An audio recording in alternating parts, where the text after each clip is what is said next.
دنیا کے لیے مسئلہ بنا ہوا ہے۔ پہلے بھی اللہ کے ان پر بڑے انعامات ہوئے ہیں جی۔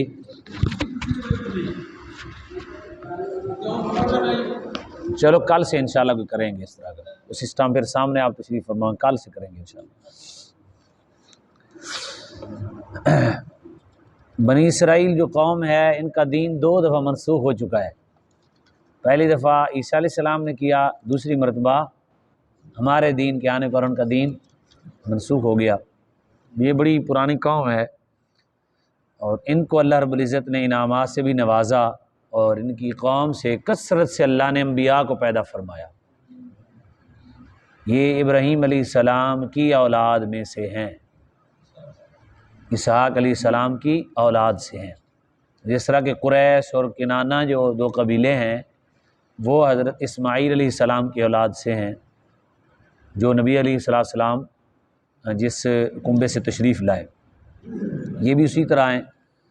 تو اللہ تبارک و تعالیٰ نے، اس سے یہ معلوم ہوتا ہے کہ اتنی نبیوں کی نسبتوں کے باوجود سخت ترین وعید جو اللہ نے فرمائی ہے قرآن مجید میں وہ یہودیوں کے لیے، یعنی نسبتیں تب کام دیتی ہیں جب اللہ کا بندہ فرما بردار ہو۔ یہاں ایک آدمی جو ہے اس کا باپ پیر بن جائے، پھر 7 نسلوں تک نہ پڑھنے کی ضرورت ہے نہ عمل کرنے کی ضرورت ہے، قبر پہ ڈیرا لگا کے بیٹھ جائیں گے اور پھر وہ گدی نشین بن جائیں گے جی، گدا نشین بنتے ہیں بلکہ گدی نشین نہیں ہوتے۔ تو وہ یہ ہو جاتا ہے۔ کیسا عظیم کتاب ہے جو ہمیں سمجھایا، نیکی کا اکرام ہے، نیک بندے کا اکرام ہے، اسلام میں مسلمان کا اکرام ہے، عزت ہے۔ اسلام نے عزت تو دی ہے، اور کیا دی ہے؟ ماں کو عزت دی ہے، باپ کو عزت دی ہے، بیٹے کو عزت دی ہے۔ حضور نے فرمایا اکرموا اولادکم، کیسی جملہ ہے، فرمایا اپنی اولاد کی عزت کرو۔ یعنی بتائیں ماں باپ کا تو الگ فضیلت ہے، اولاد کے بارے میں فرمایا اپنی اولاد کی عزت کرو، اکرموا اولادکم، اپنی اولاد کی عزت کرو۔ یعنی اس سے بھی یہ ثابت ہوتا ہے کہ جب خود آپ اپنی اولاد کی عزت کریں گے تو وہ بڑا ہو کے لوگوں کی عزت کرے گا۔ میرے والد صاحب، مجھے یہ جملہ بڑا عظیم لگتا ہے ان کا، مجھے فرماتے تھے کہ بیٹا جس کے پاس جو کچھ ہوتا ہے وہی آپ کو دے گا، یعنی جس کے پاس خود عزت دار ہے تو آپ کی عزت کرے گا، اب اس کے پاس ہی عزت نہیں ہے تو وہ آپ کو عزت کیسے دے گا؟ تو جب آپ اپنے بیٹوں کی اولاد کی عزت کریں گے تو ان کے اندر عزت پیدا ہو جائے گی، وہ معزز بن جائیں گے۔ جب معزز بنیں گے تو ہر شخص ان کو معزز نظر آئے گا، وہ احترام کریں گے اور عزت کریں گے۔ تو اسلام میں بڑا مقام ہے اولاد کا، ماں باپ کا، ہمسائے کا، رشتہ دار کا، ہم سفر کا، نمازیوں کا، روزے دار کا، حاجی کا، حتیٰ کہ حضور کا امتی کلمہ گو کا۔ لیکن ہر چیز کا ایک مقام ہے۔ کوئی شخص کہے کہ میں تسبیح اٹھا کے بیٹھا ہوں، میں مجاہد ہوں، تو وہ اصل میں جہاد نہیں ہے، جہد کر رہا ہے، بندگی کر رہا ہے۔ تو یہ ساری الگ الگ فضیلتیں ہیں، مجاہد کی الگ فضیلت ہے، علماء کی الگ فضیلت ہے، سخیوں کی الگ فضیلتیں ہیں اور الگ یہ شعبہ جات ہیں۔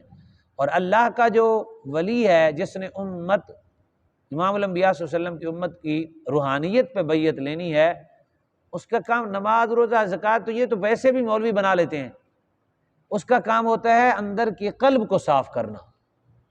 وہ جو نبی علیہ السلام کا کڑی سے ایک فیض آ رہا ہے وہ عطا کر دینا، اس کے پاس جو ہے وہ اسی کو عطا کرنا، وہ اسی کوشش میں رہے۔ اس کا یہ ہوتا ہے کیا عطا کرنا؟ فیض محمدی سینہ بسینہ جو ہے، یہ ہر چیز ہر بندے کو محسوس ہی نہیں ہوتا، اس طرح مفقود ہو گیا ہے۔ آپ اگر اس پہ بات کریں تو لوگ تعجب سے پوچھتے ہیں کہ یہ کیا ہوتا ہے؟ مفقود ہو گیا ہے نا، ہے ہی نہیں، مفقود ہو گیا۔ پیر سارے سینے انہوں نے اپنے ویلے نے، انہوں نے کسی نے کی دینا ہے، وہ خود اس طرح نہیں ہے۔ تو یہ ہے سینہ بسینہ فائز جو صحابہ سے چلا۔ ایک حضرت ابو ہریرہ فرماتے ہیں ایک علم وہ ہے جو تمہیں زبان سے بتائے، اور ایک علم وہ ہے جو میں بتاؤں تو لوگ میرا سر قلم کر دیں۔ تو وہ روحانیت کا فیض ہے کہ ایسی قربتیں اللہ سے، ایسی محبتیں اللہ سے، ایسی باتیں اللہ سے، ایسی محبتیں نصیب ہو جاتی ہیں کہ بندہ کتابوں میں ڈھونڈتا تھک جا نہیں ملتی۔ تو جو اندر کا ہمارا قلبی کیفیات ہے نا، روح، وہ بہت پاکیزہ اگر بندہ بنا لے تو بہت برکات نصیب ہوتی ہے۔ تو یہاں جو ہے دیکھیں بنی اسرائیل کے رشتے، ان کے تعلقات، نبی کی اولاد ہیں، پھر ان کی اولاد میں کثرت سے انبیاء، یوسف علیہ السلام، موسیٰ علیہ السلام، تو اللہ کے یحییٰ علیہ السلام، ہارون علیہ السلام، اس قدر اللہ کے پیغمبر و نبی آئے، لیکن اس کے باوجود اس وقت بھی دنیا کی لیے مصیبت کا سبب یہودی ہی ہے۔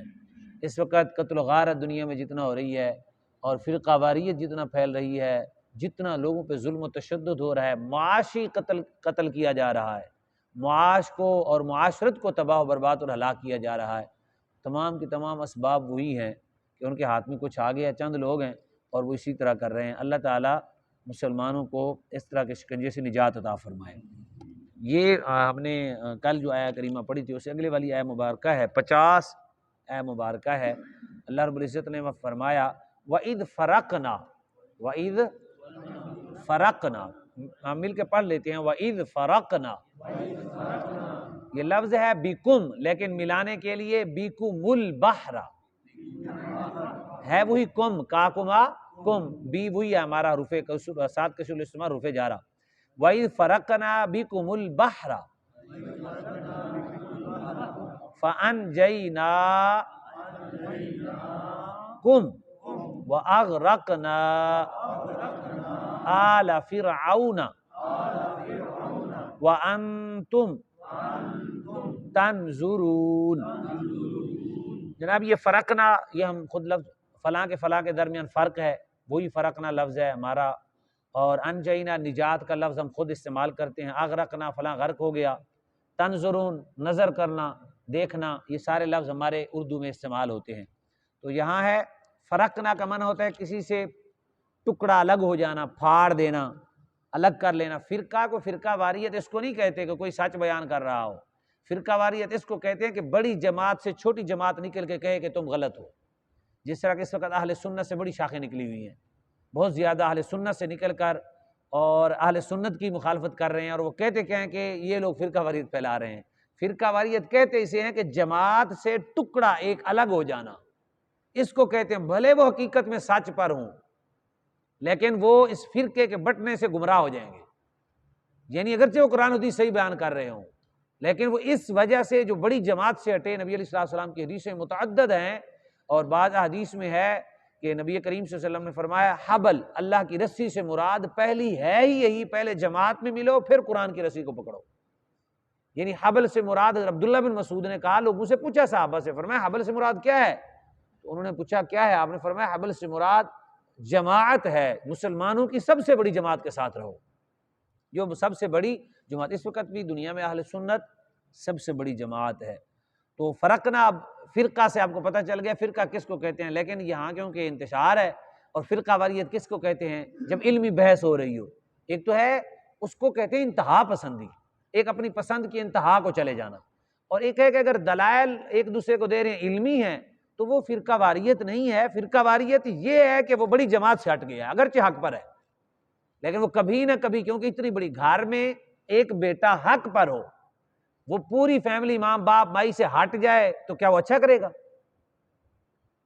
وہ پورے گھر میں اگرچہ وہ حق پر ہے، اس کی باتیں حق ہیں، لیکن اس کو برداشت کر کے وہاں رہنا پڑے گا تاکہ فیملی ممبر رہے اور معاملات نہ بنے، باپ کے دل پر گرا نہ گزرے، ساری زندگی اس نے پالا ہے، وہ حق پر ہے، وہ مصیبت ہے، تکلیفیں ہیں، وہ کہتا ہے میں جانا چاہتا ہوں، باپ کہتا ہے میں بوڑھا ہو گیا یار، میں تجھے دیکھ کے مجھے سکون آتا ہے، تو مجھے نظر آتا ہے، آتا جاتا ہے، مجھے تسکین ہوتی ہے۔